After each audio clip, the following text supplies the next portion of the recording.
Hey guys, I am recording this for the second time because the first time my children thought it'd be funny to be goofy and kept messing me up. So I'm going to give this another go. But this is the third chapter of The Darkest Hour. Don't forget, we read on Friday chapters 1 and 2, where we read about Lucy and how she is a spy assassin for the Americans and the French against the Nazis. And we found out that she had killed Trevor, who was a guy who was supposed to be helping their agency get these British airmen back home safely, and he actually traded them over to the Nazis for money. And so her job was to go and get information from him and then kill him. It didn't go quite as planned, but she did do her mission. But now she is on the run trying to get away from the Nazis. So that's where we left off on Friday. So chapter 3. I flee across the streets of the Maris like the mice hiding in my family's apartment back home, bolting from the Nazis' sharp claws. For the first time since I parachuted into France, I'm grateful for the blackouts that strangle the country. There's no streetlights, no lamplights, not even a beam of moonlight to guide the Germans on my back. And I'll need every shadow I can get to shake them off my trail. I dart across Rue de Riviola, right under the enormous swastika banners that hang 6 stories tall, and I turn onto a side street, ducking behind a shuddering, I don't know this word, boulangerie. As I catch my breath, I notice the bread counters inside, long covered in dust. They remind me of the counters at Pascal's, the bakery where my family had worked for over 10 years. 6 days a week, my parents minded the store and the cash register, while Theo and I prepared baguette dough in the back, kneading and folding to the satisfaction of Mr. Richards, the owner. That was our whole existence for years, homework, bread, and earning pennies that Papa would take from us to buy more wine. The girl I was couldn't even fathom what I've become now. I peel off my veil and my skirt, revealing the street clothes I've worn underneath, and I shove them both through a hole in the glass. All the while, I keep my ears peeled for the soldiers. But it's another voice that catches up with me instead. Please, sister, have mercy on me. Despite the summer warmth, my fingers grow cold. Trevor. Tilly warned me this might happen because the same thing happened to her. Sometimes she'll get a haunted look on her face, and I know she's thinking about the bomb she had planted in her first target. There's something that the covert ops hasn't trained us for. They've taught us to kill and how to do it well, but they've never taught us how to forget our victims' last words. But I can't let myself regret what I've done tonight, not after the crimes that Trevor committed. What if it was Theo that had been one of those airmen he betrayed? This is the thought I cling to as I hurry homeward. I follow the map of Paris that I've stored in my mind, crossing over Pont Saint-Michel and entering the city's 6th district. A left here and a right there, and isn't long until I reach the bookshop, Shakespeare and Company. I enter through the tucked-away side door, and I lock it fast behind me. Stepping into the dusty air, the store has been closed for months, ever since its owner was arrested for handing out illegal leaflets. But the place still buzzes with activity if you know where to look. Tiptoeing into the middle-aged section, my fingers nudge aside a book about medieval clothing, too dry a subject for the Nazis' taste, and curl around a hidden latch, which allows me to swing the bookcase forward to reveal a tiny room that's lined with banned books. But that's not the only thing this room is hiding.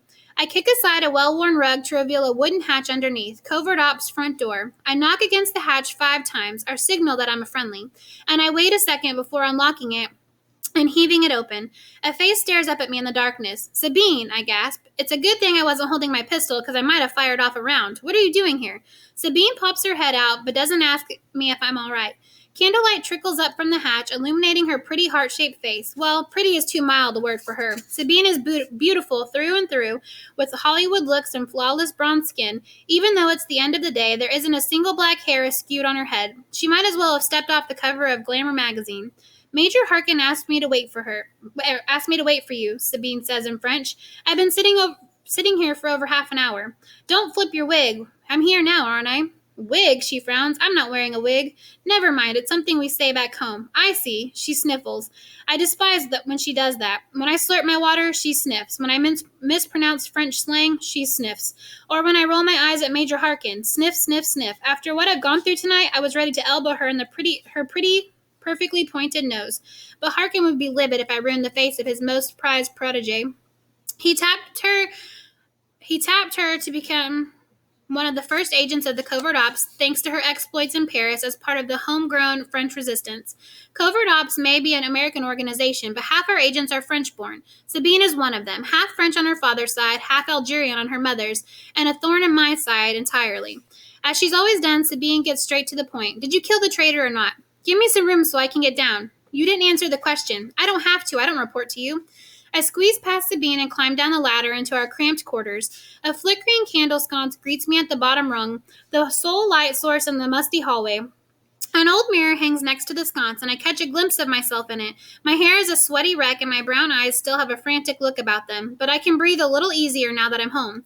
You think that the covert ops agents would like to live in glamorous Parisian penthouses with wooden panels, antique rugs, but the Nazis claimed all of that stuff for themselves. So when the store owner offered their unused basement space for Major Harkin, he said yes, and we moved right in. This is where he has hung his shingle for over a year, right under the Nazis' noses, and they don't even know it. Frankly, most Americans haven't heard of us either. Covert operations, and the entire OSS for that matter, was secretly formed under President Roosevelt's orders not long after the breakout of the war. There are over 10 branches within the OSS, from counter-espionage to censorship to covert operations, and we all serve the same missions, beating the Nazis through subversion, propaganda, and espionage. Although covert ops is a little different from the others in that way we employ solely female agents, Major Harkin has picked every trainee too. Not all have stuck around though. Some washed out early, while others got the boot for being too mouthy, but a few have made the cut, like Sabine and a French Jew named Delphine Bernard, who has an impeccable smile and even more impeccable aim. Then there's me, I suppose. I'm the first trainee that Major Harkin has taken on in months, and I have no plans of washing out like the others.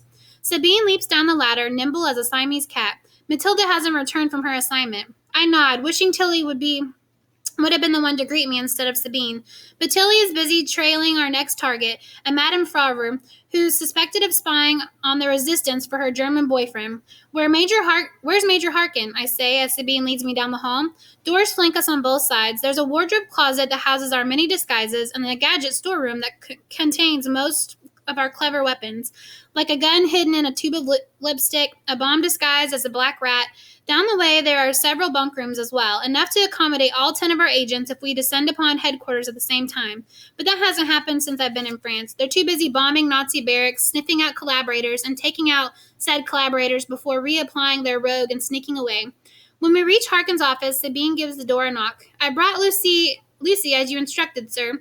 She opens the door and adds softly to me, a word of advice? I shut the door before she can finish. I'm not interested in any advice she has for me or anything she has to say. You're late, says Major Harkin, his voice as dry as the bottle of vermouth behind him. His desk is piled high with files and folders, obscuring half of his face. 3 candlesticks, already burned down halfway, shed a flickering light over his graying hair and his grayer eyes, which seem constantly fixed into a glare, at least where I'm concerned. I decided to speak first. Maybe if I lead with an apology, he'll be in a better mood. I'm sorry for my tardiness, sir. Don't be sorry, just be on time, he says, not looking up from his stack of classified files, each one marked with a different name, Berlin, propaganda, and so on. There isn't anything personal on his desk, not a picture of his wife or a momentum from home. I hardly know anything about him aside from the fact that he speaks beautiful French and that he rose up the ranks in the U.S. Army before he got tapped into to lead the covert ops. If he had a personal life before the war, he sure doesn't mention it. I accomplished the mission, I tell him. I took out the target. Major Harkin doesn't blink. Did you use the knife? I could lie to him. I could tell him I used the knife, and that was that, but I owe Harkin the truth. There's a slight snag in the plans. I had to use the pistol to finish him off. How many shots did you use? 1? Well, 2. He finally looks up. 2? I had to, sir, as a last resort, like you said. Did anyone hear the shots? I draw in a sharp breath. He's not going to like this. There were a few patrols out there, but Harkin got up from his chair so fast it toppled over behind him. You waited till now to tell me this? You could have been followed. You know very well the rules. I made sure I lost them. I witnessed Major Harkin's wrath before, but his face was so purple I thought he might have an aneurysm. All of a sudden, I wondered if he'll demote me instead of promote me, and then my stomach twists into a big knot. I can't go back to Baltimore. That's why I'm late. I doubled back a few times like you taught me. I lost them before I crossed the sign. Where's Trevor's body now? In the river. He fell in after I shot him. He drowned? He shakes his head and stares at the door. Agent Chevalier. There's a slight pause before Sabine pokes her head in the door. Sir, make sure the building's secure. Go now. Understand? Understood. She heads out the door but glances back at me before it closes behind her. Her eyes linger upon me with pity, as if I'm a spider about to be smashed with one of her fancy shoes.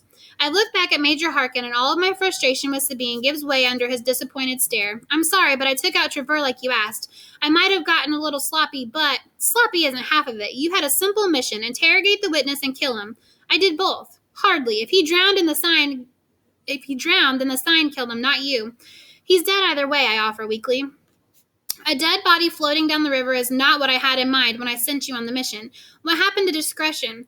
He kneads his fingers across his temple. We've already dealt with the Class 3 with your first mission a couple months back. I'd expect much more from you this time around. This isn't a Class 3, though, not even a 4 or a 5, I wanted to add, but I know better than to say that. I can't have this, Lucy. On paper, you should be one of the best agents the Covert Ops has to offer. You know the language back and front. You passed your training with flying colors, but you're not pulling your weight compared to the others. Tilly has worked for 6 months without any mix-ups, and Sabine has had a perfectly clean record. I wanted to tell him he wasn't being fair. The three of us are so different, but the truth is he's right. If Tilly and Sabine can pull off their duties, why can't I? Despite everything I'd gone through here, even bled through, I didn't measure up. Tears pool in my eyes. I can't get kicked out of the Covert Ops. I can't stomach returning to my parents' apartment where Papa's drunken ramblings shudder through the walls each night, and Mama never says a word about it. I can't move back into a room I shared with Theo, staring at his cold, empty bed. When I was little, he whispered stories to me whenever our father's yelling grew too loud. Then when we were older, he'd tell me about his plans to run away to California. We'd go together, me, him, and his girlfriend Ruth. Don't worry, Luce, he'd say. We'll go somewhere where Papa can never find us. But those plans shriveled once Theo died. There was no California without him. That's why I had to convince Harkin to let me stay. I'll do better next time, I tell him. I promise you that, sir. He slams both fists on his desk. We won't win the war on promises. Please. I don't want to hear it. But Trevor mentioned Operation Zerfall. Harkin freezes at the mention of the last word, dumbfounded. What did you say? Trevor started talking about Operation Zerfall tonight. His eyes darkened. What do you know about Zerfall? Nothing, sir, nothing at all, but I've seen the word on your files. I gestured toward the folder right on his desk. I thought it must be important. What did Trevor tell you exactly? That he overheard his handlers talking about the operation, and that it's going to change the course of the war. Harkin does something I had never seen him do before. He pales. What else did he say? He mentioned a name. Supposedly there's a man named Reinhard who's in charge of the whole thing. In the dim light, Harkin gropes for a pen and paper. I need you to tell me word for word what both of you said tonight. He's about to settle down onto his chair when there's a knock on the door. Sabine slides inside, and I toss her a frosty glare, but she doesn't notice. She's focused wholly on Harkin. Major, she starts. What is it? It's Monsieur Bourdlon. He's just arrived. He says he needs to speak with you. Harkin doesn't look up. Tell Laurent to wait. He said he brings news about the mission in Reims. My head darts up. A mission in Reims? I hadn't heard of anything about it. Reims is a city east of Paris, about halfway to the German border. Covert Ops had a few missions there, mostly to collect downed airmen and deliver them safely. But by the look on Harkin's face, I somehow doubt that Laurent had brought news of another retrieval mission. Send him in, he says to Sabine before his gaze rakes over me again. We'll continue our conversation later, Lucy. But I pitch my voice lower so that Sabine won't hear me. Please give me another chance. I can't go back home. He points at the door. Out. Now. With a shaky nod, I exit his office right as the grandfatherly Laurent enters it. He's one of the most trusted contacts within the French resistance and usually has a smile for Sabine, Tilly, and me. The girls, he calls us. Tonight his face was grim. Whatever update he's brought about Reims, it has to be important enough for him to break curfew. In the hallway, Sabine shuts Harkin's door while she holds a glowing candle. You're quite lucky. I didn't see any traces of the Nazis around the store. I know I should ignore her, but the words leapt out of my mouth anyway. I made sure to shake the Nazis before I'd arrived. I'm not completely useless, you know. She tilts her head to one side. That's not what I said. Well, you sure did imply it. It surprises me how sensitive you Americans can be, she sniffs. It's as if you are looking for possible offenses. I was about to brush past her when I heard a pounding at the hatch. 5 crisp thumps. Footfalls descended from the ladder, and soon Tilly stepped toward us, dressed in a plain brown dress and even plainer brown shoes. An incredibly ordinary outfit that's perfect if you want to blend into a crowd. And when you're as tall as Tilly, over 5'9", you need every ordinary detail to count. She's certainly a sight for sore eyes. After Harkin's tongue lashes and Sabine's gloating, I didn't realize how much I needed to see a friendly face. What are you two gossiping about? Tilly says with her usual grin. She pulls off her long mahogany wig to reveal her auburn hair beneath it. Were you talking about how pretty I am? Sabine's lips twitch a little, as if to give a smile. Why, of course, Matilda, she says, using Tilly's full name. Then her mouth tightens. Laurent is here. Oh, the cheer recedes from Tilly's face. At this hour? I wouldn't retire for the night in case Major Harkin wishes to brief us. I'll be in my room. Sabine hands us the candle and disappears into the darkness. She must have eyes like an owl because I don't know how she sees without bumping into walls or tripping over shoes. Tolly hooks her arm around mine and leads us to the shared bunk room in the opposite direction. You better fill me out on everything, she whispers right before she flops onto her creaky cot and sets her wig on an old milk crate she uses as a nightstand. How was the mission? Do I need to start calling you Agent Blas from here on out? I wish I had better news for her, but all I can remember is Harkin's fury. I don't know, it's up to Harkin, I guess, I say, deflated. She gives me a puzzled look, so I keep telling her everything. About Trevor, about the pistol and the Nazis who heard the shots. When I'm finished, Tilly sighs and moves over to my bed. Look at it this way. You took out the target, she says, gently patting my back. You completed your mission and you escaped. How can Harkin kick you out when you did what he sent you to do? You should have seen him, though, when I told him about the patrols. She winces. Did he blow a fuse? More like he blew every fuse in Paris. Let's not jump to any conclusion. He could be in one of those moods again. Maybe, I say, but I doubt it. Tilly hadn't been there when Harkin reprimanded me. Granted, he did tell me I was the perfect agent on paper, but paper doesn't do much good in a war zone now, does it? After Tilly retreats to her cot, I let out a sigh of my own and open the lone drawer of my nightstand, where I kept my valuables. To anyone else, they're not really valuable. Just a square of chocolate, a bar of lavender soap, and an empty glass bottle, and the V-mail letters that Theo wrote before he was killed. I carried these letters with me as I parachuted into France, and I read them so many times the papers had gone soft. All except the last one. It still hurts too much to read, even 6 months later. I let the letters rest and reached for the bottle lying on top of them. It's an old soda pop bottle I found on the street one afternoon, but it reminds me of Theo. When we were little, we would write letters to our grandparents and stuff them into the glass bottles, and we'd throw them into the city harbor. We'd never met our grandparents. They passed away long before I reached French soil. But Theo loved talking about where those bottles might go. Think about it, Luce, he told me years ago. We're standing on the dock at the time, and he was staring across the bay, chewing a piece of gum. He always had something in his mouth, gum or candy or a cigarette when he was older. Those letters could go to Greenland or Iceland or all the way to Mama's old place in St. Malo.